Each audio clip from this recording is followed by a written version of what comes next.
He was in class and he was doing something he shouldn't have been doing. And I literally said, I wanted to say, could you please stop jacking around? How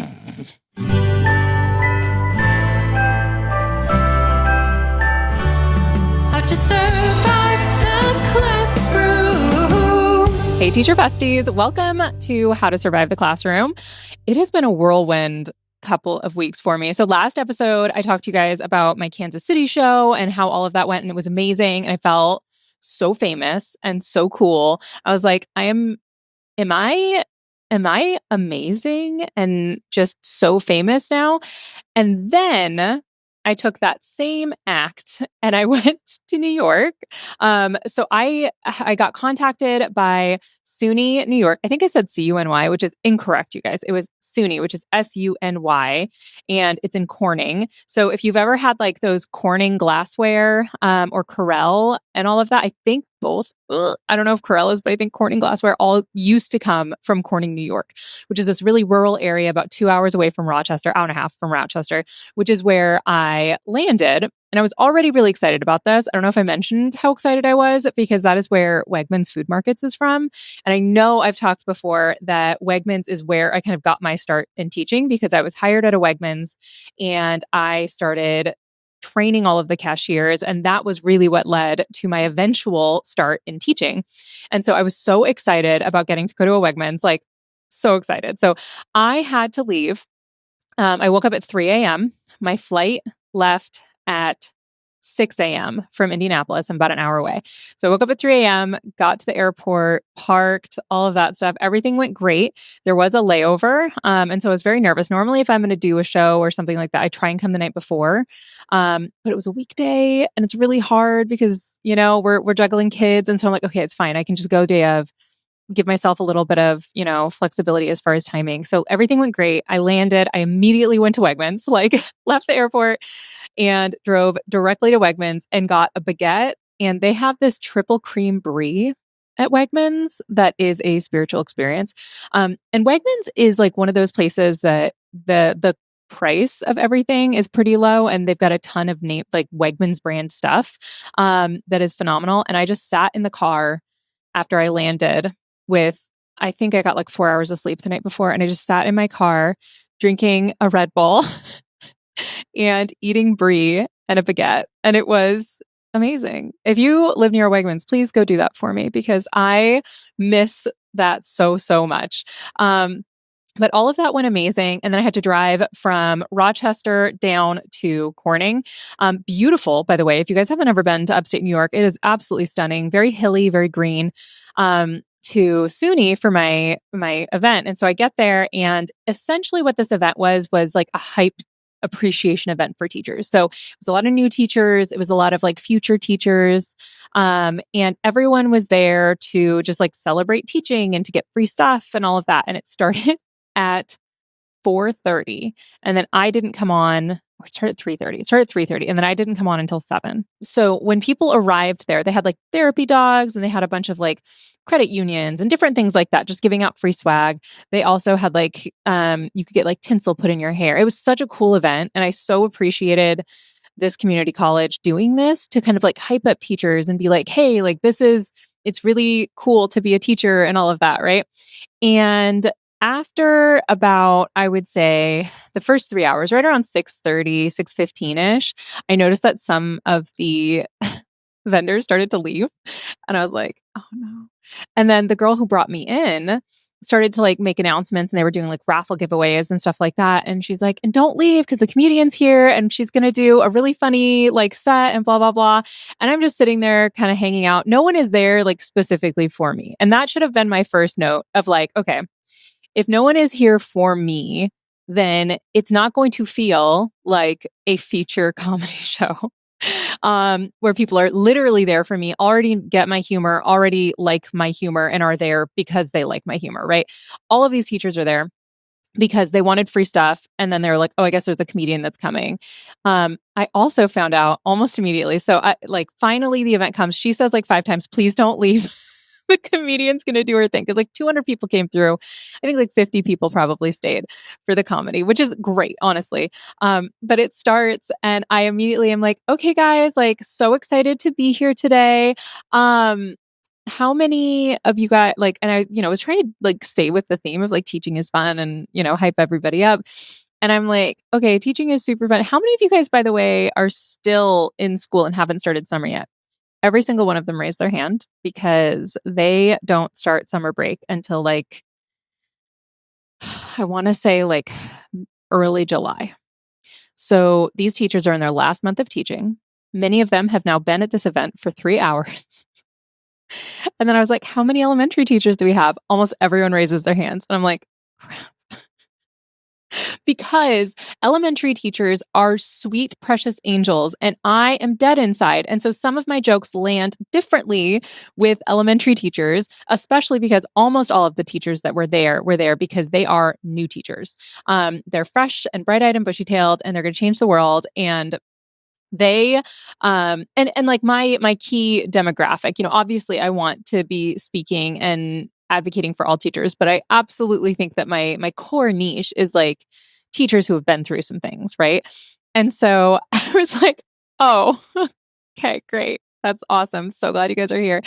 And so like I did the same stories and jokes, and it's so weird because as you guys know, like if you've been listening to the podcast, especially from the beginning of this, I've been hesitant to do comedy because at some point you're going to tell a joke and no one's going to laugh. And that's a horrible feeling, right? And there were several times in this set where like I would get to the point where people laughed when I was in Kansas City and Topeka and no one laughed. And I was like, oh, silence is really loud right now. And it still went really well. Like I had, I think, like a couple of things that didn't land, but I had a ton of jokes that really landed really well. But it is so weird when you're doing these kind of sets because you have these people that are there, and teachers often are the hardest critics, especially if we are at a mandatory thing. So thank God this wasn't mandatory for anyone. But like there were definitely a couple of people that were there just staring at me like, I'm not gonna laugh. You literally cannot make me laugh. And there were a couple of people that clearly really liked it. And one of the people who clearly really liked it, I am so excited about because it was one of the patrons. So if you guys aren't a part of the Patreon, you should be. We do our lives once a month and we read a book together and we just vibe and hang out. And one of the patrons had messaged me on Instagram, was like, hey, when are you doing a show in New York? And I was like, actually, I will be in New York. It's a free show.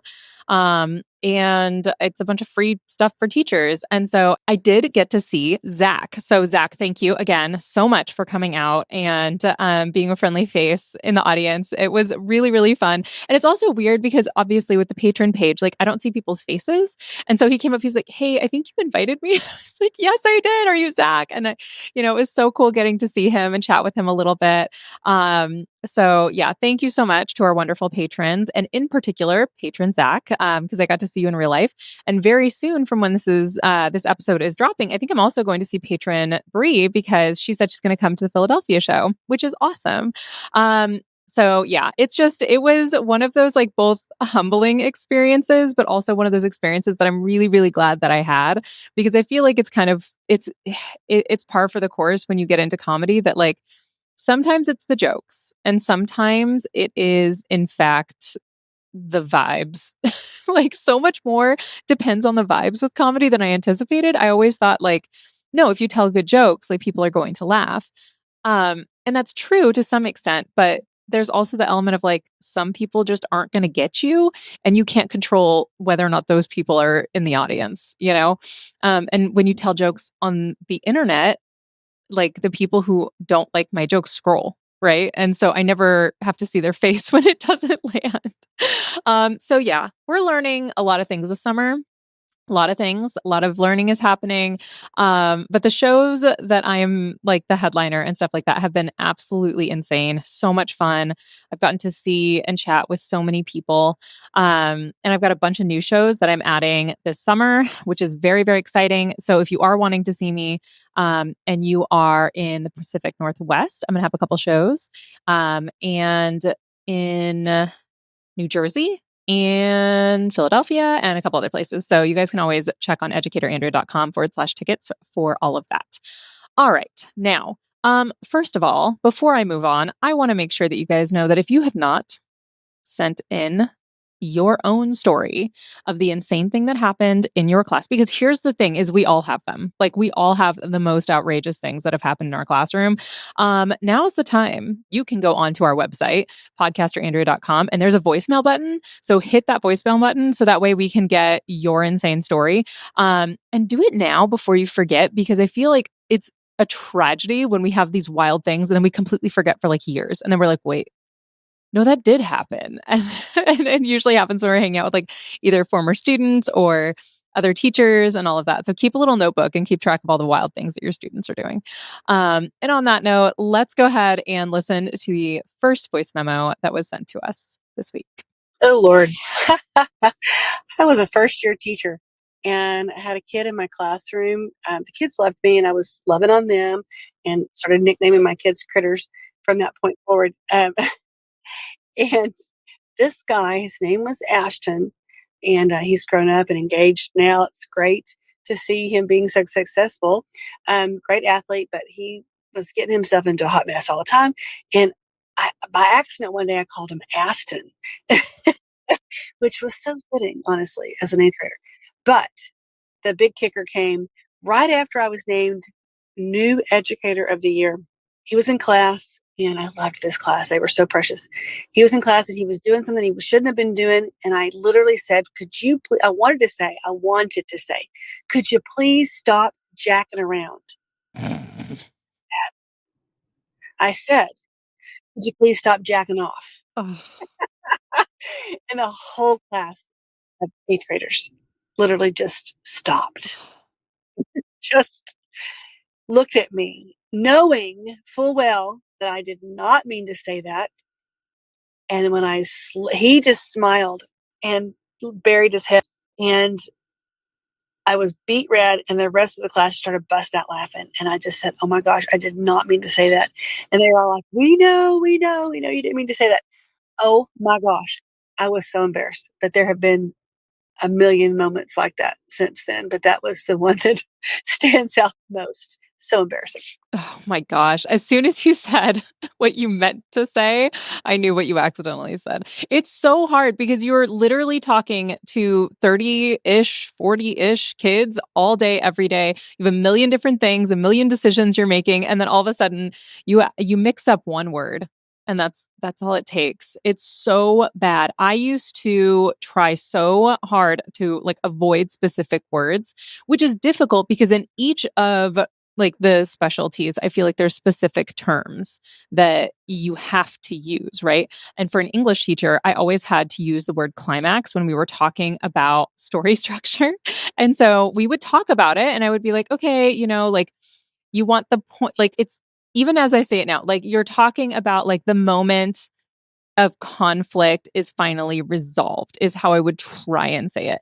But as you're discussing it, you're like, do you feel like all this pressure is building up? Do you feel like the tension that's happening here? And then the moment of the climax of the story. And there's no way, especially when you're speaking to middle and high schoolers, to not accidentally say some things. And it's so difficult because I'm the worst about this. Big shocker, right? I'm the worst. And I'm trying so hard not to say things that are inappropriate and all of that. But like sometimes you think it's inappropriate, even when they haven't caught on. I've had that happen a couple times where I heard it and maybe one other kid heard it. And like if we make eye contact, I'm done. And so I might see like say something like, okay, and then it's gonna be so great when we get to the climax, for example. And then I would see one kid like kind of like duck his head. And then I would be like, can't look at that kid. And I would have to push on. So whenever you have those moments, you just gotta keep going. So that way you don't even leave air in the room to let that moment breathe. You just keep running through, and that way a lot of times it helps, but not always. Let's be honest. There's definitely been some times where I'm like, crap. Um, and I had one of those moments recently. I have been working with. See, again, there's no. It's like it's this part of me of being a teacher for so long. You know how when you are filling sealing the crevices around windows and windowsills and like the what are they called? Like the kickboards on the ground and all of that. You seal it with CAULK, which is pronounced cock. And it's so funny because I also shared this online. So if you already saw that, like, you know where this is headed. But like the amount of people that were like, no, it's calc. You don't. It's like I Googled it. Like it's cock. And while I was working on it, like I ended up getting a bunch of it in my hair and it's white. And so I would have like, and it was like right at the front of my hair, because obviously my hair would like fall forward and it would like get on it. And so I had like, as the school year was wrapping up, I was doing final visits with all of these different students and teachers and stuff. And so I had like a middle schooler ask me like, what's in your hair? And I was like, oh, dang it. Yeah, I've been doing like a bunch of caulking around the house. And they're like, what? And I was like, like getting in the corners and the crevices and getting the caulk in there. It's so unfortunate. And like the look on their faces, like, is this woman for real right now? And like I just kept going until they kind of looked at each other and I realized then what I had said. And I'm like, oh no, no, no, no. That's not what I meant. That's not what I meant. So we've all been there. I feel like every teacher has accidentally said something, and some teachers are mature and are just like, I'm not going to acknowledge that there is a possible double meaning to what I just said. I have never been that teacher. I have always been the teacher that is going to absolutely start laughing because I am not mature enough to not, unfortunately, for me. Or fortunately, what are we doing if we don't have a little spice in our lives? Um, Unintentional Spice Girls reference. On that note, let's listen to the second voice memo that was sent in. Hey, Andrea, Alexa here, fellow English teacher. I don't even know if you're ready for this. Are you ready for this? Okay. So 2 years ago, I had an anonymous student on our Google Classroom share in Spanish that he was going to shoot my white ass. Okay, nothing like this has ever happened to me before.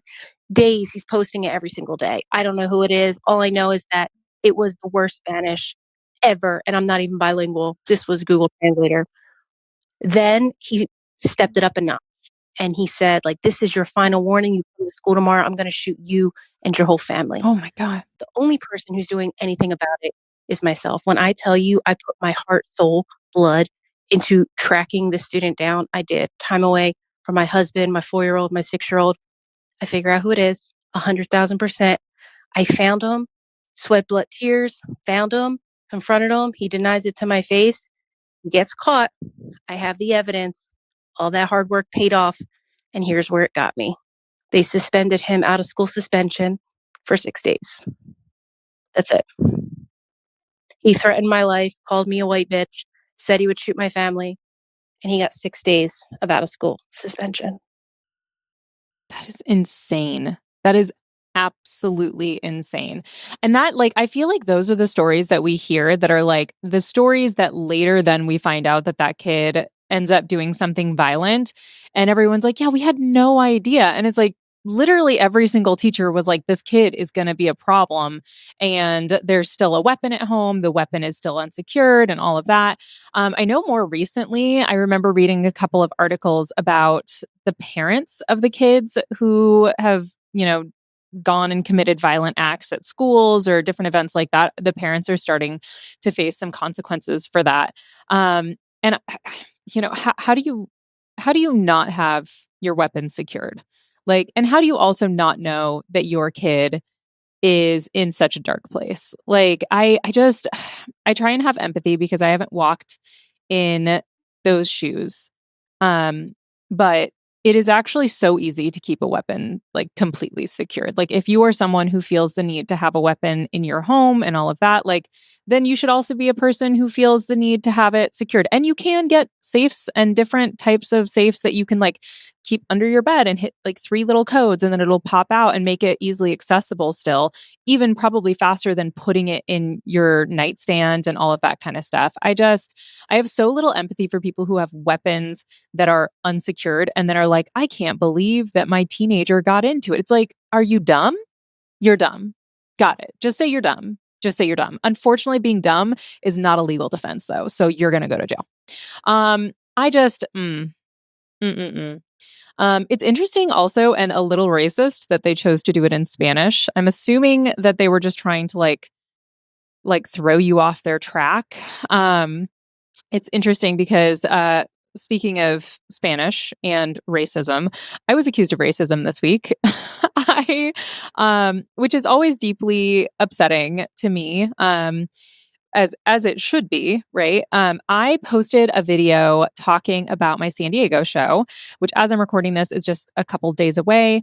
And I basically said, like, okay, guys, super excited about my trip to California. You know, as a San Diego teacher, should I first go to In-N-Out or should I go find a Mexican restaurant with like a C rating, right? Because everyone knows if you are from San Diego, if you are from Southern California, like, you know that the dicier the restaurant in general, the better the food is going to be, right? Like if you're going to go and find really authentic food and all of that, like it's going to like it I don't need it to look pretty on the outside. I don't need a single word on your entire menu to be in English. I will point, right? Like that is just the vibe. And if you are from Southern California, you know this. And I had some people comment, and this I think is more symptomatic of like what people are feeling right now and the energy of the culture right now is that there was one person, I think, on Facebook and one person on TikTok that was like, why did it have to be a C rated restaurant? Are you trying to say that Mexicans are dirty? And I was like, what? Like, no, absolutely not. And I clarified and like commented back and was like, no, it's like if you're from San Diego, you know that like the cleaner the restaurant, the worse the food a lot of times. Had absolutely nothing to do with any of that. And that a lot of times the super fancied up restaurants are tourist restaurants. If you wanted to go to a local one, then they're not going to be like the fancy ones in Old Town San Diego. And, you know, nobody who commented that is from Southern California. Because I went, of course, and like looked at their pages and stuff like that. And it automatically, anytime somebody questions something like that, I like really try and reflect and stuff about it. But it bummed me out that that's kind of where people assume a comment like, oh, where's a really good restaurant that I should go to? You know, which one should I hit first? And the assumption is that like potentially it's like a microaggression or it's something else like that. And that really made me sad. And one person said like, oh, you've probably never worked with Mexican students before, which like, bro.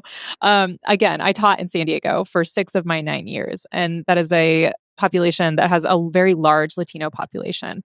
And I always, you know, I most of my career, I worked with a lot of Latino students. And so it also offended me that they made a comment like that and made the assumption that like I wouldn't have worked with them and that I wouldn't have loved on them in the same way I loved on all of my students. So, you know, being a teacher and having empathy and the fact that I've talked about it on here before that I have in particular a real sensitivity with all of the ICE stuff that's going on because I've had a student who she is a citizen, but her father was not, and ICE raided her house during COVID. And like during the pandemic, she missed a class and she'd been working so hard and she missed a class and then she asked me to like meet with her and then it turned out that she was in transition between her house that she had been living with her dad and her older sister's house because ICE had raided and deported her father.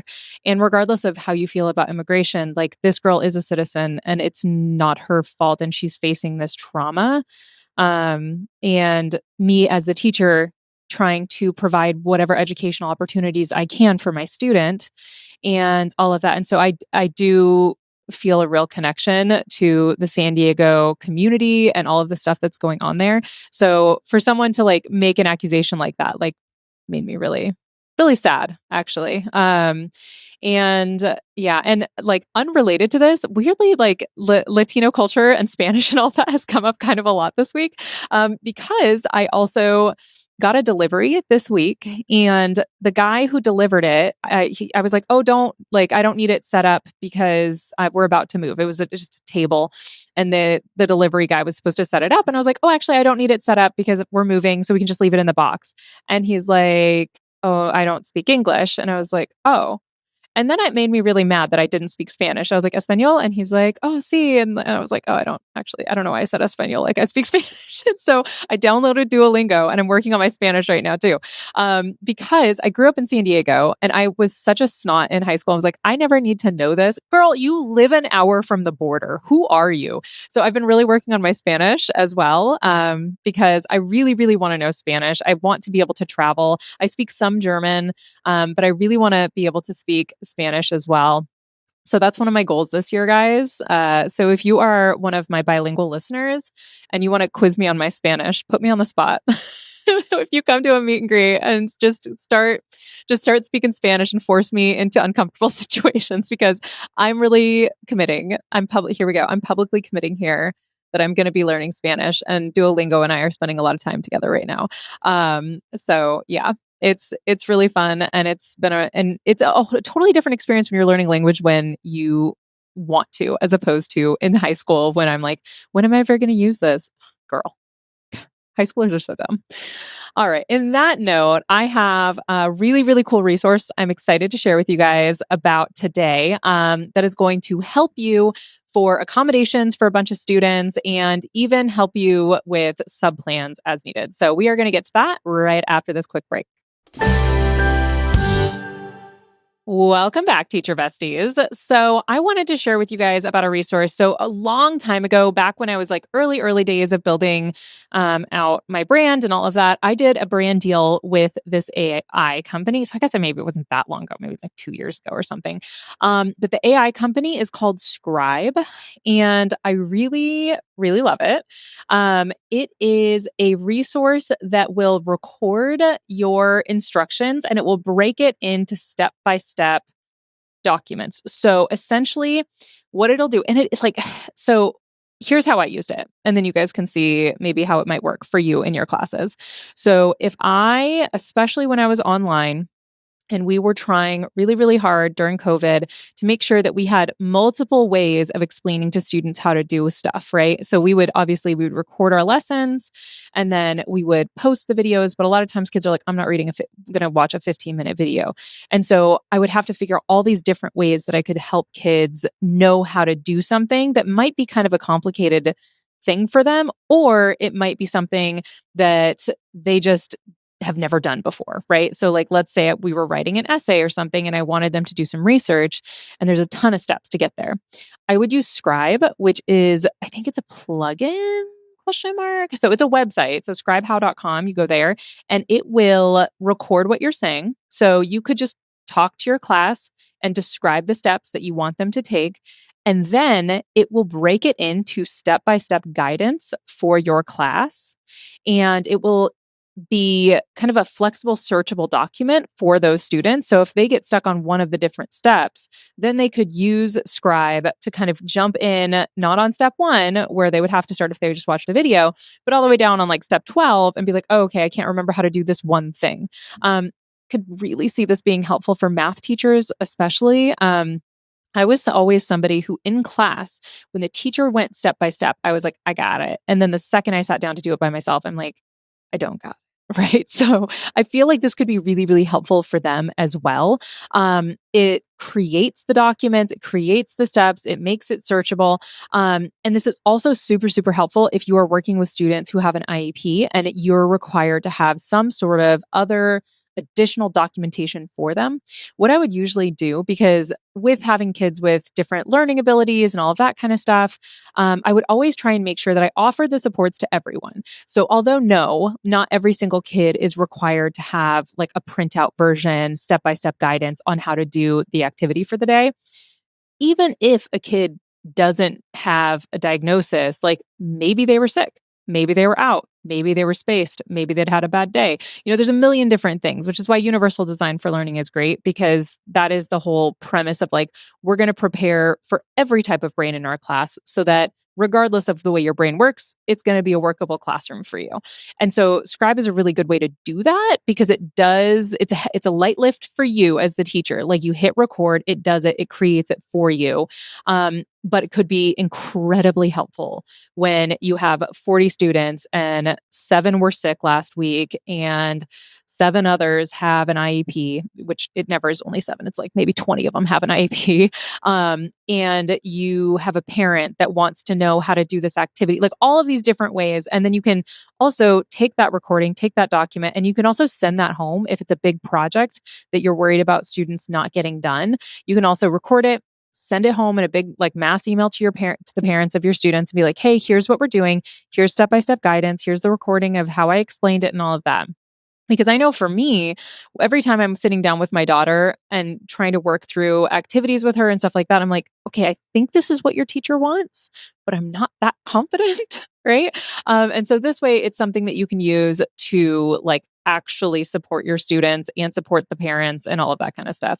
I know it's also used in private companies for different like training manuals and all of that kind of stuff because it automates kind of some of the more boring and annoying things that they have to do. So whether you're in private or you're in education, it's just a really good resource. So I highly recommend it. I would give it a shot. There's a couple of different AI sources out there too. So if you just searched up like, give me AI software that will break things into step-by-step guidance, then you could probably do that. You could probably even do it with ChatGPT, because I do know that ChatGPT has the like recording thing on it. So, I mean, you could probably do that and just be like, hey, here's the video, break it into step-by-step guidance. But that's a couple extra steps. So it really just depends on like what you're wanting to do, what resources your school is providing.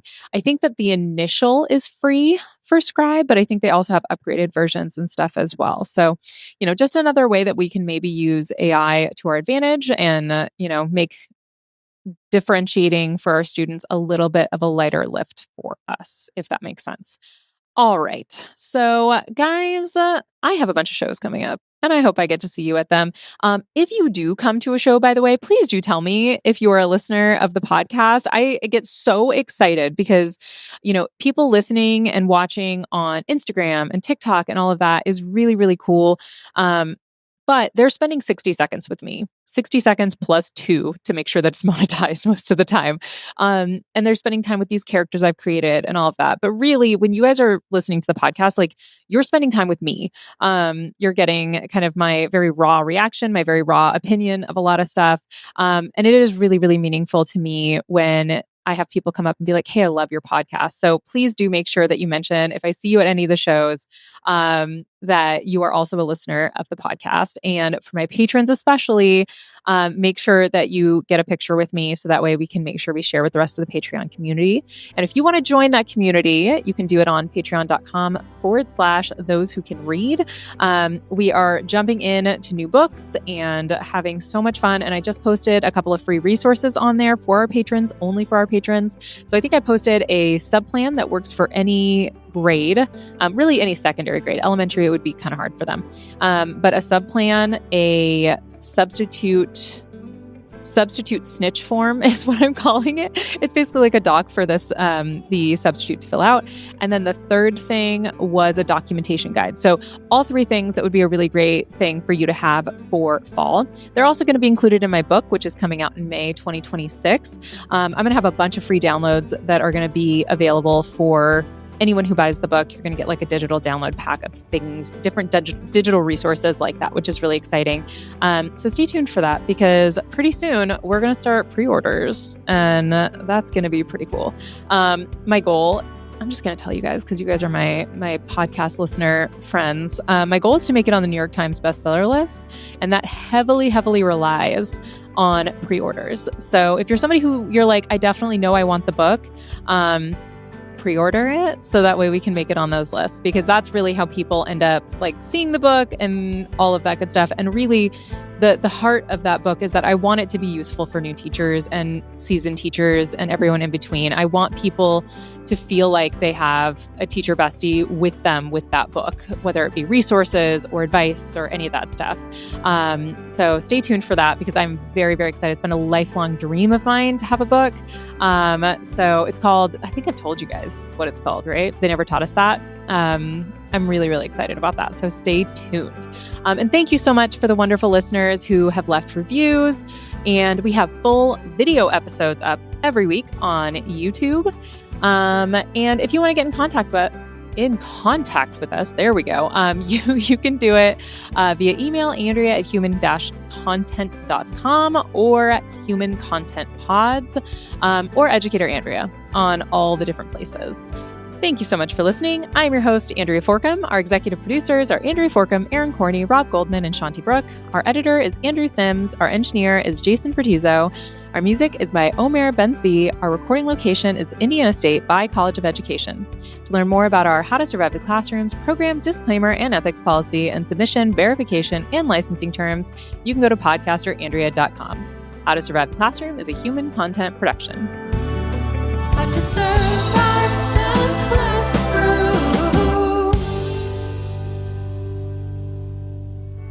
Thank you so much for watching. Want more of How to Survive the Classroom? You can watch more episodes right now. Just click on that little box over there. You see it? And if you haven't yet, please subscribe. Okay, bye.